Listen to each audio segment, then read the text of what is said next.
Hello friends, I'm Rajesh. Friends, మీరు ఇంకా మన యూట్యూబ్ ఛానల్ని సబ్స్క్రైబ్ చేయకపోతే ఇప్పుడే సబ్స్క్రైబ్ చేయండి. అండ్ అదేవిధంగా పక్కనే ఉన్న బెల్ ఐకాన్ ట్యాప్ చేయండి. అప్పుడే నేను యూట్యూబ్లో ఏ వీడియోస్ అప్లోడ్ చేసిన మీకు నోటిఫికేషన్ రూపంలో మీ మొబైల్కి వస్తాయి ఫ్రెండ్స్. అండ్ మీకు కావాల్సిన వీడియో అనేది ఫైండ్ అవుట్ చేయడానికి మన యొక్క యూట్యూబ్ ఛానల్ ప్లేలిస్ట్ ఓపెన్ చేసి మీకు కావాల్సిన వీడియో అనేది ఈజీగా ఫైండ్ అవుట్ చేయొచ్చు. ఓకేనా? అదేవిధంగా మీరు నాతో పర్సనల్గా చాట్ చేయాలనుకుంటే నా ఫేస్బుక్ అండ్ ఇన్స్టాగ్రామ్ యొక్క లింక్ అనేది నేను డిస్క్రిప్షన్లో ప్రొవైడ్ చేస్తాను. మీరు అక్కడ నుంచి నాతో చాట్ చేయొచ్చు అనమాట. ఓకేనా? Now let's start our video.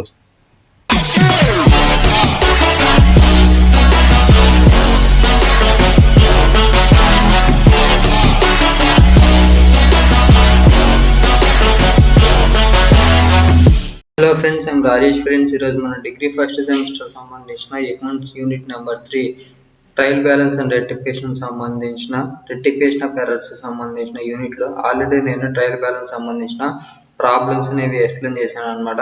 And rectification of errors సంబంధించిన 2 3 క్వశ్చన్స్ కూడా చెప్పాను. అవి ఏంటంటే types of errors and rectification of errors సంబంధించినవి.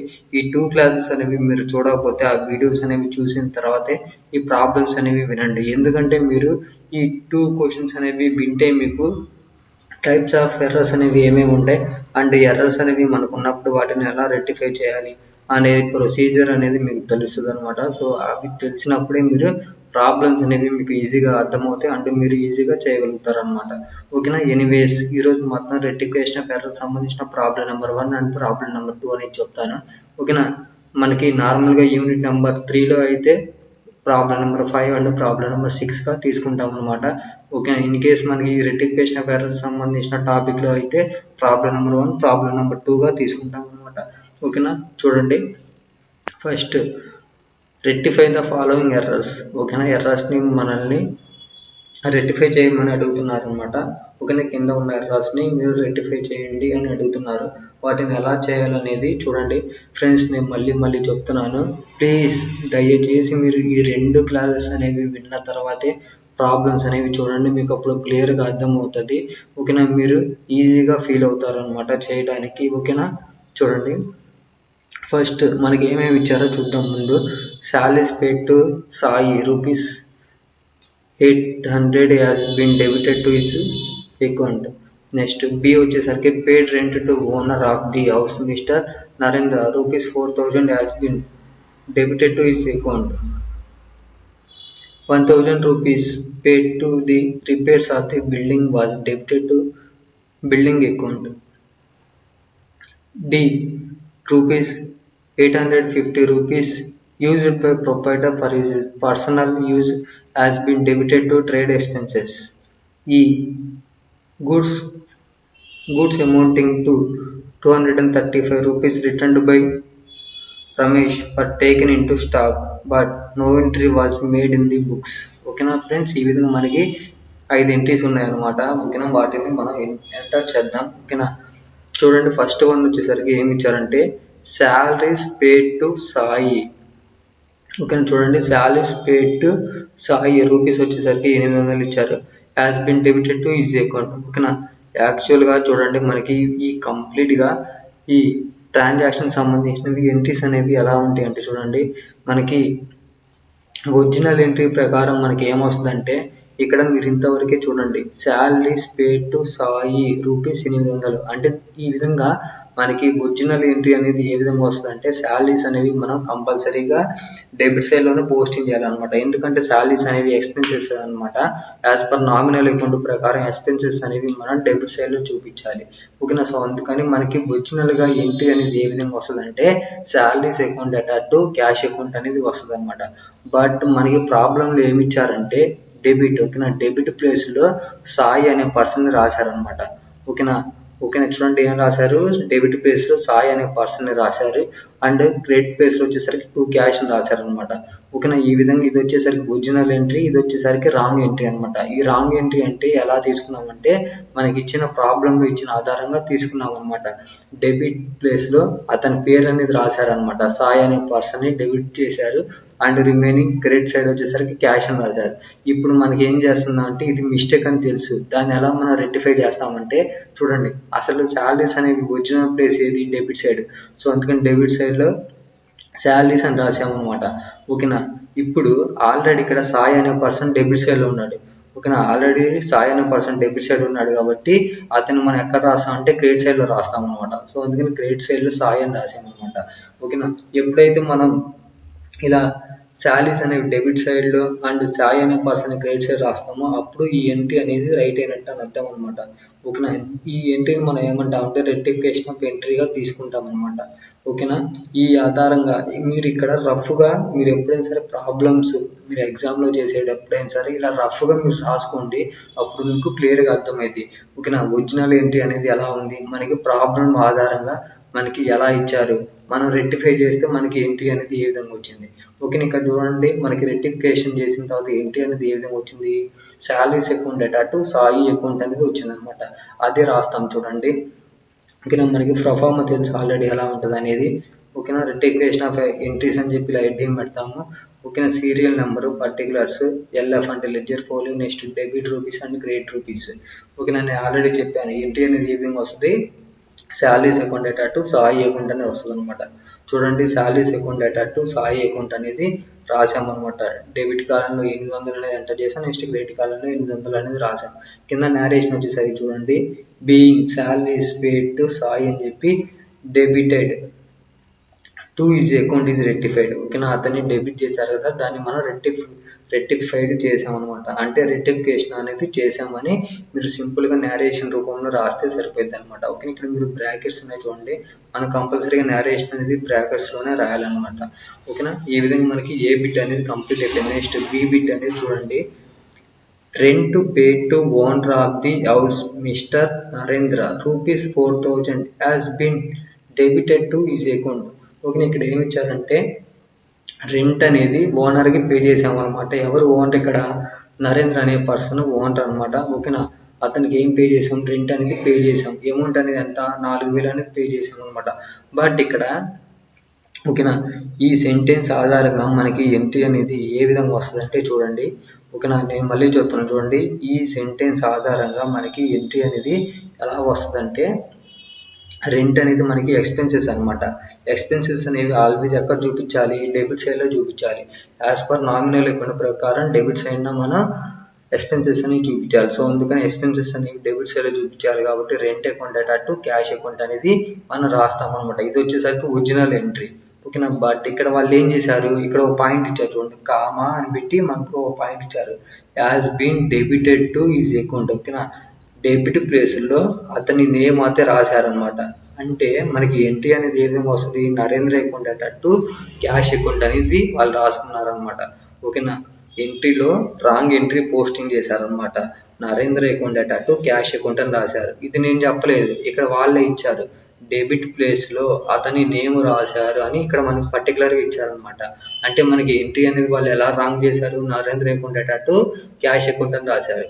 ఓకేనా. మనకి తెలిసింది అక్కడ మిస్టేక్ ఉందని తెలిసింది. అప్పుడు మనం దాన్ని ఎలా రెక్టిఫై చేస్తాం, యాక్చువల్గా రెంట్ అనేది ఎక్కడ ఉండాలి, కంపల్సరీగా డెబిట్ ప్లేస్లో ఉండాలి. సో అందుకని డెబిట్ ప్లేస్లో రెంట్ అని రాసామన్నమాట. ఓకేనా. నెక్స్ట్ ఇక్కడ ఉన్న నరేంద్ర అనే పర్సన్ ఎక్కడ పోస్టింగ్ చేశారు, డెబిట్ సైడ్లో పోస్టింగ్ చేశారు. ఇక్కడ డెబిట్ సైడ్లో ఉంది కాబట్టి మనం ఇప్పుడు ఎక్కడ పోస్టింగ్ చేయాలి, క్రెడిట్ సైడ్లో పోస్టింగ్ చేయాలన్నమాట. సో నరేంద్ర అనే పర్సన్ ఎక్కడ పోస్టింగ్ చేసాం, క్రెడిట్ సైడ్లో పోస్టింగ్ చేసాం. ఓకేనా. ఎప్పుడైతే మనం ఇలా రెక్టిఫికేషన్ ఏంటి అనేది కంప్లీట్ అయిపోయిందో, ఎప్పుడైతే దీన్ని ప్రిపేర్ చేసామో దాన్ని ఏం చేస్తాం, డైరెక్ట్గా జర్నల్ ఎంట్రీస్లో రాస్తాం అనమాట. చూడండి బి అని చెప్పి rent account data to Narendra account అని చెప్పి రాస్తాం అనమాట. ఓకేనా. డెబిట్ సైడ్లో 4,000 అండ్ క్రెడిట్ సైడ్లో కూడా 4,000 అనేది ఎంటర్ చేసాం. ఇక్కడ కింద నేరేషన్ వచ్చేసరికి బీయింగ్ అని చెప్పి rent pay to Narendra debited to his account by mistake is rectified. ఓకేనా. బై మిస్టేక్ అతన్ని మనం డెబిట్ సైడ్లో రాసాము, దాన్ని కరెక్ట్ చేసి ఇప్పుడు రాసాము అని ఇక్కడ దీని యొక్క నేరేషన్ యొక్క మీనింగ్ అనమాట. ఓకేనా. మీరు ఇక్కడ చూడవచ్చు ప్రతి దానికి మనం కంపల్సరీగా నేరేషన్ అనేది రాయాలన్నమాట. అప్పుడే మనకి ఫుల్ మార్క్స్ అనేవి పడతాయి. ఓకేనా. నెక్స్ట్ సి చూడండి, ₹1,000 paid to the repairs of the building was debited to building account. Friends ఇక్కడ చూడండి అమౌంట్ అనేది ఎంత ఇచ్చారో, ₹1,000 పేడ్ ఫర్ రిపేర్స్ మన బిల్డింగ్ యొక్క రిపేర్స్ కోసం ₹1,000 అనేది పే చేశారనమాట. ఓకేనా. యాజ్ పర్ ఈ సెంటెన్స్ ఆధారంగా, ఓకేనా, ఈ సెంటెన్స్ ఆధారంగా మనకి ఎంట్రీ అనేది ఏ విధంగా వస్తుంది అంటే repairs account data to cash account అనేది వస్తుంది. ఇక్కడ రిపేర్స్ అనేది ఎందుకు తీసుకుంటున్నాం, రిపేర్స్ అనేవి ఎక్స్పెన్సెస్ అనమాట. ఓకేనా. కంపెనీకి సంబంధించిన ఎక్స్పెన్సెస్ అనేవి మనకి కంపల్సరీ డెబిట్ సైడ్లోనే చూపించాలి. సో అందుకని డెబిట్ సైడ్లో చూపించగలి కాబట్టి మనకి ఎంట్రీ అనేది ఏ విధంగా వస్తుంది, repairs account data to cash account అనేది వస్తుంది. చూడండి నేను ఇక్కడ రాశాను, repairs account data to cash account అనేది వస్తుంది అనమాట. దీన్ని ఏమంటాం మనం ఒరిజినల్ ఎంట్రీగా తీసుకుంటాం అనమాట, repairs account data to cash account. But వాళ్ళు ఏం చేశారు, డెబిట్ ప్లేస్లో బిల్డింగ్స్ అనేవి రాశారనమాట. ఓకేనా, డెబిట్ ప్లేస్లో బిల్డింగ్ రాశారంటే మనకి ఎంట్రీ అనేది ఏ విధంగా వస్తుంది, buildings account data to cash అకౌంట్గా రాశారనమాట వాళ్ళు. మనం చూడంగానే అర్థమవుతుంది అది మిస్టేక్ ఉంది అని. ఓకేనా, ఇప్పుడు మనం ఏం చేస్తామంటే ఈ మిస్టేక్ని ఫైండ్ అవుట్ చేసాం కాబట్టి దాన్ని కరెక్ట్ చేస్తాం అనమాట. అది ఎలా చేస్తామంటే చూడండి, రిపేర్స్ని అసలు ఎక్కడ పోస్టింగ్ చేయాలి, డెబిట్ సైడ్లో పోస్టింగ్ చేయాలి. సో అందుకని రిపేర్స్ని మన ఒరిజినల్గా డెబిట్ ప్లేస్లో ఎంటర్ చేసాము అనమాట, రిపేర్స్ అకౌంట్ అని చెప్పి. ఓకేనా, ఆల్రెడీ ఇక్కడ వాళ్ళు ఏం చెప్పారు, డెబిట్ ప్లేస్లో వాళ్ళు ఆల్రెడీ బిల్డింగ్స్ని ఎంటర్ చేశారు. ఇప్పుడు మనం ఏం చేయాలి, క్రెడిట్ సైడ్లో పోస్టింగ్ చేయాలన్నమాట బిల్డింగ్స్ని. సో ఆ విధంగా బిల్డింగ్స్ని మనం క్రెడిట్ సైడ్లో పోస్టింగ్ చేసామన్నమాట. సో ఆ విధంగా మనకి ఎంట్రీ అనేది ఏ విధంగా వస్తుందంటే చూడండి, repairs account data to buildings account అని రాయాలన్నమాట. కింద నేరేషన్ వచ్చేసరికి being entry to rectify the mistake of debiting building instead of repairs. కానీ ఇక్కడ కింద నేరేషన్ వచ్చేసరికి మీనింగ్ ఏంటంటే బై మిస్టేక్ పొరపాటున రిపేర్స్ ప్లేస్లో బిల్డింగ్స్ అనేవి రాసాము అని ఇక్కడ కింద నేరేషన్ అనమాట మీనింగ్. ఓకేనా, డెబిట్ సైడ్లో 1000 రూపాయలు అనేది ఎంటర్ చేసాం, నెక్స్ట్ క్రెడిట్ సైడ్లో కూడా 1000 రూపాయలు అనేది ఎంటర్ చేసాము అనమాట. Next D 850 rupees used by proprietor for his personal use has been debited to trade expenses. ఇక్కడ చూడండి, ఈ సెంటెన్స్ ఆధారంగా మనకి ఎంట్రీ అనేది ఏ విధంగా వస్తుందంటే drawings account data to cash account అనేది వస్తుంది అనమాట. మీరు ఎప్పుడైనా సరే గుర్తుపెట్టుకుంటే పర్సనల్ యూజ్ అని ఇచ్చారంటే దాని యొక్క మీనింగ్ ఏంటంటే మనం డ్రాయింగ్స్గా తీసుకుంటాం అనమాట. డ్రాయింగ్స్ అనేవి ఆల్వేస్ మనం డెబిట్ సైడ్లోనే చూపిస్తాం అనమాట. సో ఆ విధంగా ఎంట్రీ అనేది ఎలా వస్తుంది అంటే drawings account data to cash అకౌంట్గా వస్తుంది అనమాట. ఓకేనా, చూడండి ఒరిజినల్ ఎంట్రీలో మనం ఏం రాసాము, drawings account data to cash account అనేది రాసామన్నమాట. బట్ వాళ్ళు ఏమంటున్నాడు, డెబిట్ సైడ్లో ట్రేడ్ ఎక్స్పెన్సెస్ అని రాశారనమాట. ఓకేనా, బై మిస్టేక్ వాళ్ళు ఏం చేశారంటే డెబిట్ ప్లేస్లో ట్రేడ్ ఎక్స్పెన్సెస్ అని రాశారనమాట. సో ఆ రాంగ్ ఎంట్రీ ప్రకారం మనకి ఎలా వచ్చింది entry, trade expenses account data to cash అకౌంట్గా వచ్చిందనమాట. మనకి చూడంగానే అర్థమైపోతుంది ఇక్కడ ఎంట్రీ అనేది మిస్టేక్ చేశారు అని. ఇప్పుడు మనం ఏం చేయాలి, దాన్ని రెక్టిఫై చేసి రాయాలన్నమాట. అది ఎలా రాస్తాం చూడండి, డ్రాయింగ్స్ అనేవి ఆల్వేస్ మనం ఎక్కడ పోస్టింగ్ చేస్తాం, డెబిట్ సైడ్లో పోస్టింగ్ చేస్తాం అనమాట. సో అందుకని డెబిట్ సైడ్లో డ్రాయింగ్స్ అనేవి ఎంటర్ చేసాము. ఇంకా మనకి చూడండి ఇక్కడ ట్రేడ్ ఎక్స్పెన్సెస్ ఉన్నాయి. ఈ ట్రేడ్ ఎక్స్పెన్సెస్ అనేవి వాళ్ళు ఆల్రెడీ ఎక్కడ పోస్టింగ్ చేశారు, డెబిట్ సైడ్లో పోస్టింగ్ చేశారు. ఇప్పుడు మనం ఏం చేద్దాం, క్రెడిట్ సైడ్న పోస్టింగ్ చేద్దాం. ఓకేనా, చూడండి క్రెడిట్ సైడ్లోకి వచ్చి ట్రేడ్ ఎక్స్పెన్సెస్ అని పోస్టింగ్ చేసాము అనమాట. సో ఆ విధంగా drawings account data to trade expenses అనేది వచ్చిందనమాట ఎంట్రీ. చూడండి, drawings account data to trade expenses అని చెప్పి డెబిట్ సైడ్ 850 ఎంటర్ చేశాను, నెక్స్ట్ క్రెడిట్ సైడ్ కూడా 850 అనేది ఎంటర్ చేశాను. కింద నేరేషన్ వచ్చేసరికి being the entry to rectify the mistake of debiting trade expenses instead of drawing account. ఓకేనా, డ్రాయింగ్ అకౌంట్ బదులుగా బై మిస్టేక్ ట్రేడ్ ఎక్స్పెన్సెస్ అనేవి రాసాము అని ఇక్కడ నేరేషన్ అనమాట, దీని యొక్క మీనింగ్. ఓకేనా, ఈ విధంగా మనకి డి కూడా కంప్లీట్ అయిపోయింది. నెక్స్ట్ ఈ చూడండి, goods amounting rupees 235 rupees returned by Ramesh were taken into stock, but no entry was made in the books. Friends ఇక్కడ చూడండి, గూడ్స్ 235 రూపాయలు ఖర్చు చేసే గూడ్స్ రిటర్న్ చేశాడనమాట. ఎవరు రిటర్న్ చేశారు, రమేష్ ద్వారా రిటర్న్ చేయబడ్డాయి అని అర్థం అనమాట. వర్ టేకెన్ ఇంటూ స్టాక్. ఓకేనా, వాటిని మనం స్టాక్లోకి తీసుకున్నాం అనమాట. అంటే ఇది దేనికి సంబంధించిందంటే ఇక్కడ రిటర్న్ అని ఇచ్చారు, కంపల్సరీగా అయితే సేల్స్ రిటర్న్స్ అయినా అవ్వాలి, లేకపోతే పర్చేజెస్ రిటర్న్స్ అయినా అవ్వాలన్నమాట. ఇక్కడ మనకి చూడంగానే అర్థమవుతుంది అనమాట. ఏమని అర్థమవుతుంది, సేల్స్ రిటర్న్స్ అని అర్థమవుతుంది అనమాట. అంటే ఇది మనం ఎలా కనుక్కున్నాము అంటే చూడండి, ప్రీవియస్ డేట్లో మనకి ఎంట్రీ అనేది ఎలా ఉండి ఉండొచ్చు అంటే సోల్డ్ గూడ్స్ టు రమేష్ అయి ఉండొచ్చు అనమాట. సమ్ మిస్టేక్ వల్ల రమేష్ అనే పర్సన్ రిటర్న్ చేశాడు అనమాట. సో రిటర్న్ చేసినందుకు ఇవి దేనికి సంబంధించినవి, సేల్స్ రిటర్న్స్ కి సంబంధించినవి అనమాట.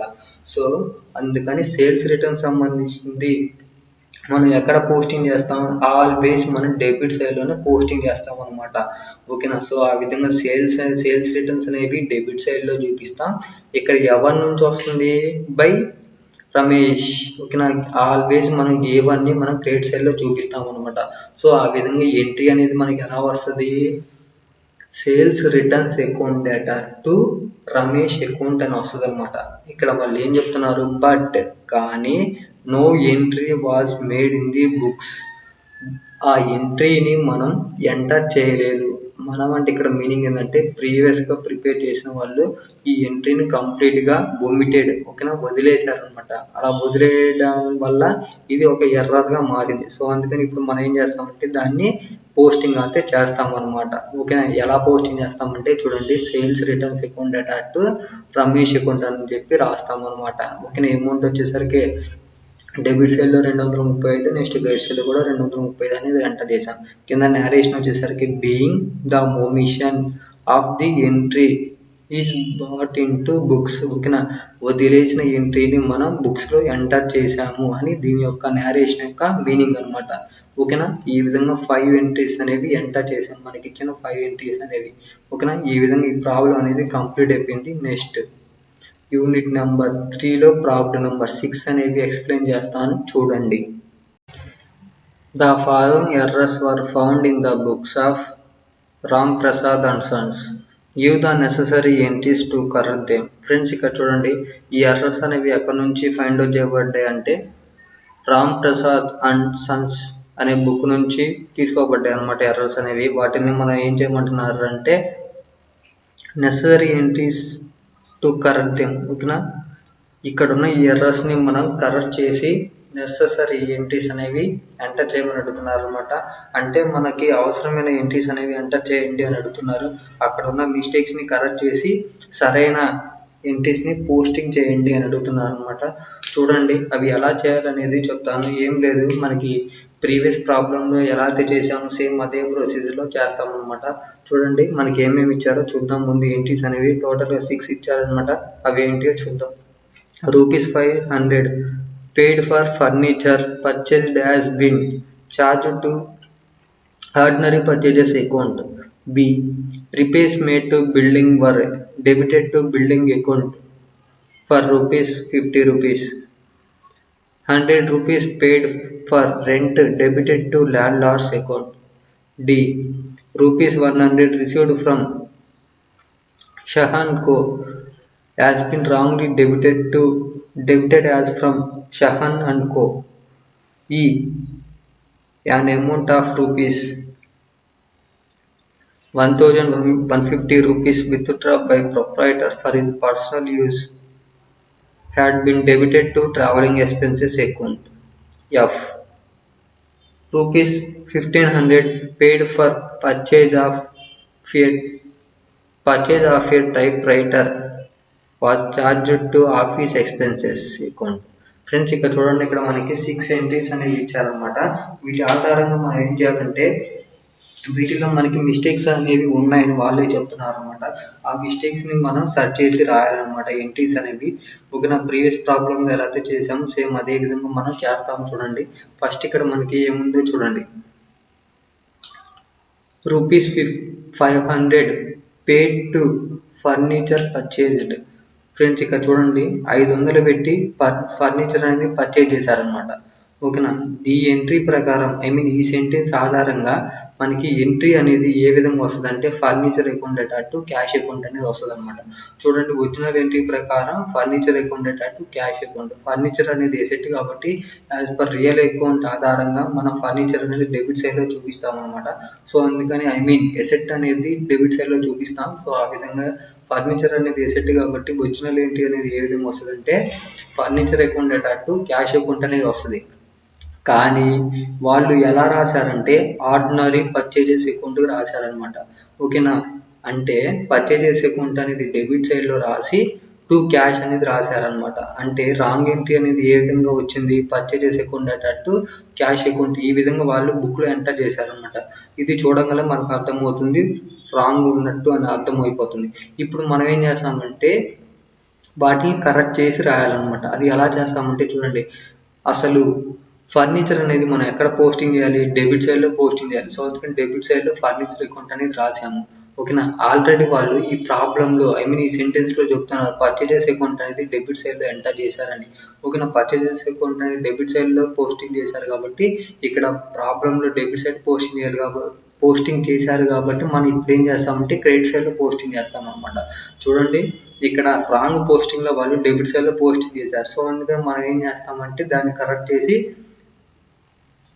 క్రెడిట్ సైడ్లో అయితే ఎంటర్ చేస్తాం అనమాట. డెబిట్ సైడ్లో ఉంటే క్రెడిట్ సైడ్లో ఎంటర్ చేస్తాం, క్రెడిట్ సైడ్ ఉంటే డెబిట్ సైడ్లో ఎంటర్ చేస్తాం అనమాట. ఓకేనా, ఈ విధంగా మనకి ఎంట్రీ అనేది ఏ విధంగా వస్తుందంటే furniture account data to purchases account అని వస్తుంది. ఓకేనా, చూడండి ప్రొఫార్మా సేమ్ ప్రీవియస్ ప్రాబ్లం లాగా ఉంటుంది. Serial number, particulars, LF number, debit rupees and credit rupees. ఓకేనా, ఇక్కడ మనం కంపల్సరీగా హెడ్డింగ్ అది పెట్టండి, రెక్టిఫికేషన్ ఆఫ్ ఎర్రర్స్ అని చెప్పి. ఓకేనా, మనకి కంప్లీట్గా ఇప్పుడు ఎంట్రీ అనేది ఏ విధంగా వచ్చిందంటే furniture account data to purchases account అనేది వచ్చింది అనమాట. డెబిట్ సైడ్లో 500, నెక్స్ట్ క్రెడిట్ సైడ్లో కూడా 500 అనేది ఎంటర్ చేసాం. ఇక్కడ కింద నేరేషన్ వచ్చేసరికి చూడండి, correction of wrong debited to purchases account for furniture purchase. ఓకేనా, మనం బై మిస్టేక్ నా పర్చేసెస్ అకౌంట్ అనేది డెబిట్ సైడ్లో పోస్టింగ్ చేసాము. దాన్ని కరెక్ట్ చేసి ఇప్పుడు ఏం చేసామంటే ఫర్నిచర్ అకౌంట్ అనేది డెబిట్ సైడ్లో పోస్టింగ్ చేసామని ఇక్కడ రాసాము అనమాట. ఓకేనా, నెక్స్ట్ ఏ అనేది కంప్లీట్ అయిపోయింది. నెక్స్ట్ బి అనేది చూడండి, సేమ్ ప్రీవియస్ ప్రాబ్లంలో మనకి ఎలా అయితే ఉందో చూడండి, రిపేర్స్కి సంబంధించి ఉంది కదా, ఇంకో ఇక్కడ సి ఉంది కదా, సేమ్ ఇక్కడ ఉన్న సి పాయింటే ఇక్కడ మనకి బి పాయింట్గా ఇచ్చారు. చూడండి, repairs made to the building are debited to buildings account ₹50. ఇక్కడ ఏమంటున్నారంటే చూడండి, repairs made to the building. ఓకేనా, అంటే మనకి ఒరిజినల్ ఎంట్రీ అనేది ఏ విధంగా వస్తుంది, repairs account data to cash account అనేది వస్తుంది. చూడండి, repairs account data to cash account. Repairs అనేవి ఎక్స్పెన్సెస్ కాబట్టి మనం ఆల్వేస్ ఎక్స్పెన్సెస్ అనేవి డెబిట్ సైడ్లోనే చూపిస్తాం అనమాట యాజ్ పర్ నామినల్ అకౌంట్ ప్రకారం. సో అందుకని మనకి ఒరిజినల్ ఎంట్రీ అనేది ఎలా వస్తుంది, repairs account data to cash account అనేది వస్తుంది. బట్ వాళ్ళు ఏం చేశారు, డెబిట్ సైడ్లో వాళ్ళు బిల్డింగ్స్ అనేవి ఎంటర్ చేశారంట. ఓకేనా, అంటే చూడండి మనకి ఎంట్రీ అనేది ఏ విధంగా వస్తుంది, buildings account data to cash అకౌంట్గా రాశారనమాట. ఇక్కడ మనకి చూడంగానే అర్థమైపోతుంది మిస్టేక్ ఉన్నట్టు. సో దాన్ని ఏం చేయాలంటే మనం కరెక్ట్ చేసి రాయాలి. అసలు ఒరిజినల్గా రిపేర్స్ అనేవి ఎక్కడ పోస్టింగ్ చేయాలి, డెబిట్ సైడ్. సో అందుకని డెబిట్ సైడ్లో మనం రిపేర్స్ అనేవి ఎంటర్ చేసామన్నమాట. ఓకేనా, ఆల్రెడీ ఇక్కడ బిల్డింగ్స్ అనేవి వాళ్ళు ఎక్కడ పోస్టింగ్ చేశారు, డెబిట్ సైడ్లో పోస్టింగ్ చేశారు. డెబిట్ సైడ్లో వాళ్ళు పోస్టింగ్ చేశారు కాబట్టి అప్పుడు మనం ఏం చేస్తాం, క్రెడిట్ సైడ్లో పోస్టింగ్ చేస్తాం అనమాట. సో అందుకని క్రెడిట్ సైడ్లో ఆ విధంగా మనం బిల్డింగ్స్ అనేవి ఎంటర్ చేసామన్నమాట. ఓకేనా, నెక్స్ట్ చూడండి, ఓకేనా, ఆ విధంగా మనకి ఎంట్రీ అనేది ఏ విధంగా వచ్చింది, రిపేర్స్ అకౌంట్ డేటా అంటే బిల్డింగ్ వచ్చింది. ఓకేనా, అది మనం ఎంటర్ చేస్తాం. చూడండి, బి అని చెప్పి రిపేర్స్ అకౌంట్ డేటా అంటే బిల్డింగ్స్ అని రాసామన్నమాట. ఇక్కడ డెబిట్ సైడ్ వచ్చేసరికి ₹50, నెక్స్ట్ క్రెడిట్ సైడ్ కూడా ₹50 అనేది ఎంటర్ చేసాం. నెక్స్ట్ ఇక్కడ నేరేషన్ వచ్చేసరికి చూడండి, correction of wrong debited to building account for repairs made. ఓకేనా, ఇక్కడ ఏం రాసామంటే బై మిస్టేక్ బిల్డింగ్స్ అనేవి డెబిట్ సైడ్లో రాసాము. వాటిని సెర్చ్ చేసి ఇప్పుడు రిపేర్స్ అనేవి డెబిట్ సైడ్లో ఎంటర్ చేసామని ఇక్కడ నేరేషన్ యొక్క మీనింగ్ అనమాట. ఓకేనా, ఈ విధంగా మనకి బి అనేది కంప్లీట్ అయిపోయింది. నెక్స్ట్ సి ఏందో చూడండి, సేమ్ ఇక్కడ మనం ఫస్ట్ ప్రాబ్లంలో కూడా చూసాము. ఓకేనా, ఫస్ట్ ప్రాబ్లంలో చూడండి, పేడ్ రెంట్ టు ల్యాండ్ లార్డ్స్. ఇక్కడ నరేంద్ర అనే ప్లేస్లో మనకి ఈ సెకండ్ ప్రాబ్లంలో ల్యాండ్ లార్డ్స్ అనేవి ఇచ్చారనమాట. సేమ్ ఇక్కడ బి అనే ఎంట్రీ అది ఎలా ఫాలో అయ్యామో సేమ్ అదే విధంగా మనం ఫాలో అవుతాం అనమాట. చూడండి, ఇక్కడ ఏమంటున్నారంటే ₹100. ఓకేనా, rent rupees rent paid to landlords. ఓకేనా, ఇక్కడ వీళ్ళు ఏమంటున్నారంటే రెంట్ అనేది పే చేశారనమాట. ఎవరికి పే చేశారు, ల్యాండ్ లార్డ్స్కి పే చేశారనమాట. ల్యాండ్ లార్డ్స్ అనే పర్సన్ని ఎక్కడ చూపించారు, డెబిట్ సైడ్లో చూపించారు. బట్ మనకి ఇక్కడ ఉన్న ఈ సెంటెన్స్ ఆధారంగా మనకి ఎంట్రీ అనేది ఏ విధంగా వస్తుంది అంటే rent account data to cash account అనేది వస్తుంది అనమాట. చూడండి, ఒరిజినల్ ఎంట్రీ అనేది ఏ విధంగా వస్తుంది అంటే rent account data to cash account అని వస్తుంది. రెంట్ అనేది మనకి ఎక్స్పెన్సెస్ కాబట్టి కంపల్సరీ డెబిట్ సైడ్లోనే చూపిస్తాం అనమాట. సో అందుకని rent account data to cash account అనేది వచ్చింది. కానీ వాళ్ళు ఏం చేశారు, ల్యాండ్ లార్డ్స్ని డెబిట్ సైడ్లో పోస్టింగ్ చేశారనమాట. ఓకేనా, అందుకని మనం ఏం చేసామంటే ఇక్కడ రాంగ్ ఎంట్రీలో ఎలా పోస్టింగ్ చేసాము, ల్యాండ్ లార్డ్స్ అకౌంట్ అటు క్యాష్ అకౌంట్ అనేది వాళ్ళు రాశారనమాట. ఓకేనా, మీకు క్లియర్గా అర్థం అవడం కోసం ఇక్కడ ఒరిజినల్ ఏంటి అనేది ఎలా వచ్చింది, రాంగ్ ఏంటి అనేది ఎలా వచ్చింది, దాన్ని రెక్టిఫికేషన్ చేస్తే ఏంటి అనేది ఎలా వచ్చింది మీకు క్లియర్గా చూపించాను అనమాట. అసలు ఒరిజినల్గా మనం ఏం రాయాలి, రెంట్ అకౌంట్ అటట్టు క్యాష్ అకౌంట్ రాయాలి. బట్ వాళ్ళు ఏం రాశారు, వారి యొక్క బుక్లో వాళ్ళు ఏం చేశారంటే ల్యాండ్ లార్డ్స్ అకౌంట్ అటట్టు క్యాష్ అకౌంట్గా రాశారనమాట. మనకి చూడంగానే అర్థమవుతుంది మిస్టేక్ ఉన్నట్టు. సో ఇప్పుడు వాటిని ఏం చేయాలి, సెర్చ్ చేసి మనం రాయాలన్నమాట. అసలు రెంట్ అనే పర్సన్ రెంట్ అనేది మనం ఎక్కడ చూపించాలి, డెబిట్ సైడ్లో చూపించాలి. సో అందుకని డెబిట్ సైడ్లో మనం రెంట్ అనేది ఎంటర్ చేసాం. ఓకేనా, ఇక్కడ ల్యాండ్ లార్డ్స్ అనే వాళ్ళు ఎక్కడ ఉన్నారు, డెబిట్ సైడ్లో ఉన్నారు. ఇప్పుడు మనం ఏం చేస్తాం, వారిని క్రెడిట్ సైడ్లో చూపిస్తాం అనమాట. సో అందుకని క్రెడిట్ సైడ్లో ల్యాండ్ లార్డ్స్ అకౌంట్ అనేది రాసాం అనమాట. సో ఆ విధంగా మనకి ఎంట్రీ అనేది ఎలా వచ్చింది, రెంట్ అకౌంట్ అటు ల్యాండ్ లార్డ్స్ అకౌంట్ అనేది వచ్చింది అనమాట. చూడండి, రెంట్ అకౌంట్ అటు ల్యాండ్ లార్డ్స్ అకౌంట్ అని చెప్పి రాసామన్నమాట.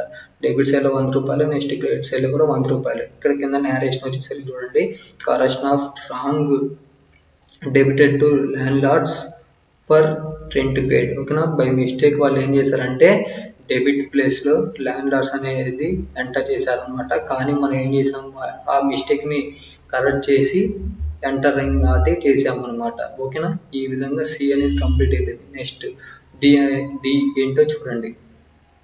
Rupees 100 rupees received from Shahan and co has been wrongly debited from Shahan co. ఇక్కడ ఏం లేదు చూడండి, జస్ట్ ఇక్కడ హెచ్ ఉంది, ఇక్కడ వచ్చేసరికి ఎన్ అనేది ఉందన్నమాట. వాటి వల్ల ఏంటంటే వాళ్ళు కన్ఫ్యూజ్ అయ్యారు.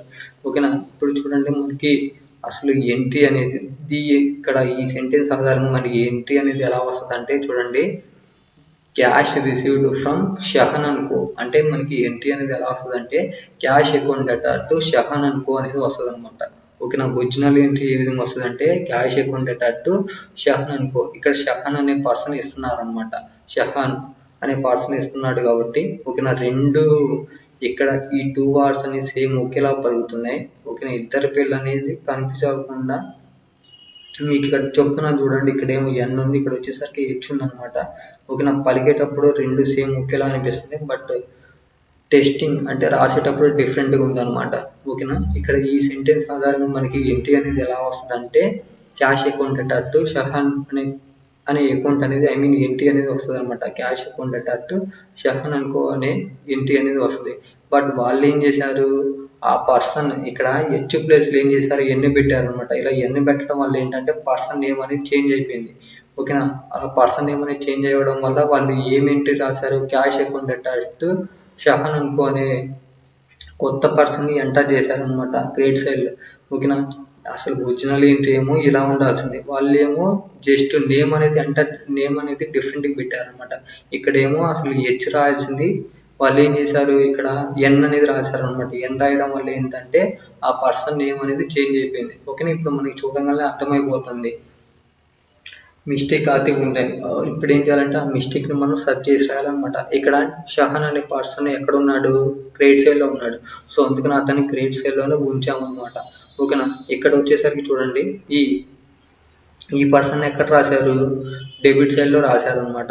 ఓకేనా, డెబిట్ సైడ్లో కాదు, అతన్ని కొత్తగా ఎంటర్ చేశారనమాట. ఓకేనా, పేరుకి బదులుగా ఇంకో పేరు రాశారనమాట. ఇప్పుడు మనం ఏం చేద్దామంటే అసలు ఒరిజినల్ ప్లేస్ అనేది అసలు ఒరిజినల్ ఎంట్రీలో అతని ప్లేస్ అనేది ఎక్కడ ఉంది, క్రెడిట్ సైడ్లో ఉంది. సో అందుకని అతని పేరు క్రెడిట్ సైడ్లో రాసామన్నమాట. ఇప్పుడు న్యూగా ఎంటర్ అయిన పర్సన్ ఎవరు, ఇతనే కదా. సో ఇతను ఎక్కడ ఉన్నాడు, ప్రెజెంట్ ఇప్పుడు క్రెడిట్ సైడ్లో ఉన్నాడు. ఇక్కడ ఇతను క్రెడిట్ సైడ్లో ఉన్నాడు కాబట్టి ఇప్పుడు మనం ఏం చేస్తామంటే డెబిట్ సైడ్లో చూపిస్తాం అనమాట. సో అందుకని డెబిట్ సైడ్లో వచ్చేసరికి ఇతని నేమ్ అయితే ఎంటర్ చేసాం అనమాట. సో ఆ విధంగా మనకి ఎంట్రీ అనేది ఎలా వచ్చిందంటే షహన్ అకౌంట్ అటు షహా అకౌంట్ అనేది వచ్చిందనమాట. ఇక్కడ నేను పలకడానికి కొంచెం క్రిటికల్గా ఉందన్నమాట, ఎందుకంటే సేమ్ ఒకేలా ఉంది కదా. సో అందుకని నేను పలకలేకపోతున్నాను. మీకు ఇక్కడ టెస్ట్ చూడగానే అర్థమవుతుంది, ఇక్కడ ఎన్ ఉంది, ఇక్కడ వచ్చేసరికి హెచ్ ఉంది అనమాట. సో ఆ విధంగా ఎంట్రీ అయితే ఎంటర్ చేసామన్నమాట, కరెక్ట్ చేసి. ఓకేనా, డెబిట్ సైడ్లో 100 రూపాయలు, నెక్స్ట్ క్రెడిట్ సైడ్లో 100 రూపాయలు అనేది ఎంటర్ చేసాం. నెక్స్ట్ ఇక్కడ కింద నేరేషన్ కూడా రాసామన్నమాట. ఓకేనా, నెక్స్ట్ ఈ పాయింట్ చూడండి ఏముందో, an amount of 1,150 rupees withdraw by proprietor for his personal use had been debited to traveling expenses. Friends already మనం ఫస్ట్ ప్రాబ్లంలో చూసాము. సేమ్ ఇంకా చూడండి ఇక్కడ డి పాయింట్ అనేది ఎలా ఉందో సేమ్ అదే పాయింట్ అనేది మనకి ఈ సెకండ్ ప్రాబ్లంలో కూడా ఇచ్చారనమాట. ఈ సెకండ్ ప్రాబ్లం సంబంధించింది చూడండి మనకి ఇక్కడ 1,150 రూపీస్ అనేది పర్సనల్ యూజ్ కోసం అతను ప్రొప్రైటర్ అనే పర్సన్ విత్డ్రా చేశారనమాట. సో ఆ విధంగా ఎంట్రీ అనేది ఎలా వస్తుందంటే ఎప్పుడైనా గుర్తుపెట్టుకోండి, పర్సనల్ యూజ్ అనేది ఇచ్చినప్పుడు కంపల్సరీగా మనం ఎలా ఎంటర్ చేయాలంటే డ్రాయింగ్స్గా తీసుకుంటాం అనమాట. సో ఆ విధంగా ఎంట్రీ అనేది ఎలా వస్తుందంటే డ్రాయింగ్స్ అకౌంట్ అటు క్యాష్ అకౌంట్ అయితే వస్తుంది అనమాట. ఒరిజినల్ ఎంట్రీ అనేది డ్రాయింగ్స్ అకౌంట్ అటు క్యాష్ అకౌంట్గా వస్తుంది అనమాట. కానీ వాళ్ళు ఏం చేశారు, డెబిట్ ప్లేస్లో ట్రావెలింగ్ ఎక్స్పెన్సెస్ అని రాశారనమాట. అంటే రాంగ్ రాశారనమాట. అంటే ఎలా రాశారు, ట్రావెలింగ్ ఎక్స్పెన్సెస్ ఎక్కువ ఉండేటట్టు క్యాష్ అకౌంట్కి రాశారనమాట. ఇక్కడ మనకి చూడగానే అర్థమవుతుంది ఎర్రర్స్ అనేవి ఉన్నట్టు. ఇప్పుడు మనం ఏం చేయాలి, ఆ ఎర్రర్ని ఫైండ్ అవుట్ చేసాం కాబట్టి ఇప్పుడు కరెక్ట్గా రాయాలన్నమాట. అసలు డ్రాయింగ్స్ అనేది ఎక్కడ మనం పోస్టింగ్ చేయాలి, డెబిట్ సైడ్లో పోస్టింగ్ చేయాలి. సో అందుకని డెబిట్ సైడ్లో పోస్టింగ్ అయితే ఎంటర్ చేసామన్నమాట. ఇక్కడ ట్రావెలింగ్ ఎక్స్పెన్సెస్ అనేవి ఎక్కడ ఉంది, డెబిట్ సైడ్లో ఉంది. సో ఇప్పుడు దీన్ని ఏం చేస్తామంటే క్రెడిట్ సైడ్లో ఎంటర్ చేస్తాం అనమాట. సో ఆ విధంగా ఎంట్రీ అనేది ఎలా వచ్చింది, డ్రాయింగ్స్ ఎక్కువ ఉండేటట్టు ట్రావెలింగ్ ఎక్స్పెన్సెస్గా వచ్చిందనమాట. సో అదే రాస్తాం చూడండి, ఇక్కడ ఈ అని చెప్పి రాసాము, డ్రాయింగ్స్ ఎక్కువ ఉండేటట్టు ట్రావెలింగ్ ఎక్స్పెన్సెస్ అని చెప్పి డెబిట్ సైడ్లో 150, నెక్స్ట్ క్రెడిట్ సైడ్లో 150. ఓకేనా, ఇక్కడ 150 అనమాట. నేను బై మిస్టేక్ 1,150 అన్నాను, సారీ. ఓకేనా, 150 అనేది ఎంటర్ చేసాను. డెబిట్ సైడ్లో 150, నెక్స్ట్ క్రెడిట్ సైడ్లో 150 అనేది ఎంటర్ చేసాను. నెక్స్ట్ ఇక్కడ ఎఫ్ పాయింట్ చూడండి, ₹1,500 paid to purchase of typewriter was charged to office expenses. Friends ఇక్కడ చూడండి, ఇక్కడ ఈ సెంటెన్స్ ఆధారంగా ఇంతవరకు మనకి చూడంగానే మనకి ఏమర్థమవుతుందంటే ఎంట్రీ అనేది ఎలా వస్తుందంటే typewriter account data to cash అకౌంట్గా వస్తుంది అన్నమాట. ఇక్కడ టైప్ రైటర్ అనేది ఒక మిషన్ అనమాట. ఓకేనా, ఈ మిషన్ అనేది టైపింగ్ చేయడానికి యూజ్ఫుల్ అవుతుంది. ఇది వన్ టైప్ ఆఫ్ ఎసెట్గా మనం ట్రీట్ చేస్తాం అనమాట కంపెనీ పాయింట్ ఆఫ్ వ్యూలో. ఓకేనా, సో అందుకని దీన్ని మనం ఎంట్రీ అనేది ఎలా రాస్తామంటే typewriter account data to cash అకౌంట్గా రాసుకుంటాం అనమాట. చూడండి, typewriter account data to cash అకౌంట్గా రాసుకుంటాం. బట్ వాళ్ళు ఏం చేశారంటే చూడండి, డెబిట్ సైడ్లో ఆఫీస్ ఎక్స్పెన్సెస్గా ట్రీట్ చేశారనమాట. ఓకేనా, ఆఫీస్ ఎక్స్పెన్సెస్ అనేది ట్రీట్ చేశారు. సో ఆ విధంగా ఎంట్రీ అనేది ఎలా వస్తుంది, ఆఫీస్ ఎక్స్పెన్సెస్ ఎక్కువ ఉండేటట్టు క్యాష్ అకౌంట్కి వాళ్ళు రాశారనమాట. బట్ మనకి చూడంగానే అర్థమవుతుంది ఎంట్రీ అనేది మిస్టేక్ చేశారని. సో ఇప్పుడు ఏం చేద్దాం అంటే దాన్ని కరెక్ట్ చేసి రాయాలన్నమాట. అసలు టైప్ రైటర్ అనేది ఎక్కడ చూపించాలి, డెబిట్ సైడ్లో చూపించాలి. సో అందుకని డెబిట్ సైడ్లో అంతే ఉంచామన్నమాట. ఓకేనా, ఇప్పుడు ఆఫీస్ ఎక్స్పెన్సెస్ అనేది ఎక్కడ ఉంది, డెబిట్ సైడ్లో ఉంది. ఓకే, ఇప్పుడు మనం ఏం చేస్తాం, దాన్ని క్రెడిట్ సైడ్లో రాస్తాం అనమాట. సో అందుకని ఇక్కడ ఎంట్రీ అనేది ఎలా వచ్చిందంటే టైప్ రైటర్ అకౌంట్ అటు ఆఫీస్ ఎక్స్పెన్సెస్ అకౌంట్ అనేది వచ్చిందనమాట. చూడండి, అదే రాశాను నేను ఇక్కడ, type writer account data to office expenses అని చెప్పి 1,500 డెబిట్ సైడ్లో, నెక్స్ట్ 1,500 క్రెడిట్ సైడ్లో ఎంటర్ చేశాను. కింద నేరేషన్ కూడా అంతే అనమాట. చూడండి, correction of wrong debit given to office expenses for purchase of type writer. ఓకేనా, ఏం లేదు, మనకి మనం ఎలా అయితే ఇక్కడ కరెక్ట్ చేసి రాసామో అదే వాటిని మనం సెంటెన్స్ రూపంలో రాసి చూపిస్తాం అనమాట, నేరేషన్ అనేది. ఓకేనా ఫ్రెండ్స్, ఈ విధంగా మనకి ఈ ప్రాబ్లం కూడా కంప్లీట్ అయిపోయింది. మీకు ఎటువంటి డౌట్స్ ఉన్నా కానీ కంపల్సరీగా నాకు మెసేజ్ చేయండి, లేకపోతే నాకు కామెంట్ చేసిన, ఈ వీడియోకు కామెంట్ చేసినా నేను కంపల్సరీ రిప్లై అయితే ఇస్తాను. ఏం లేదు ఫ్రెండ్స్, మీరు ఇలా సింపుల్గా రాసుకోండి. ఓకేనా, అసలు ఒరిజినల్ ఎంట్రీ అనేది ఎలా ఉంటుంది, రాంగ్ ఎంట్రీ అనేది వాళ్ళు ఎలా రాశారు, మనం దాన్ని రెక్టిఫికేషన్ చేసి ఎలా రాసాం, ఇలా మీరు రాసుకుంటే మీకు ఈజీగా అర్థమవుతుంది అనమాట. మీరు కన్ఫ్యూజ్ అవ్వకుండా ఉండగలుగుతారు. ఓకేనా ఫ్రెండ్స్, ఎనీవేస్ మీకు ఎటువంటి డౌట్స్ ఉన్నా కానీ కంపల్సరీగా కామెంట్ చేయండి, లేకపోతే మెసేజ్ చేయండి. నేను కంపల్సరీ రిప్లై అయితే ఇస్తాను. రేపటి క్లాసులో సస్పెన్స్ అకౌంట్ అంటే ఏంటో చెప్తాను, అంటే ఇంకొక ప్రాబ్లం అయితే చెప్తాను అనమాట. ఓకేనా ఫ్రెండ్స్, మీకు ఎటువంటి డౌట్స్ ఉన్నా కానీ మెసేజ్ చేయండి. ఓకేనా, థ్యాంక్ యూ సో మచ్.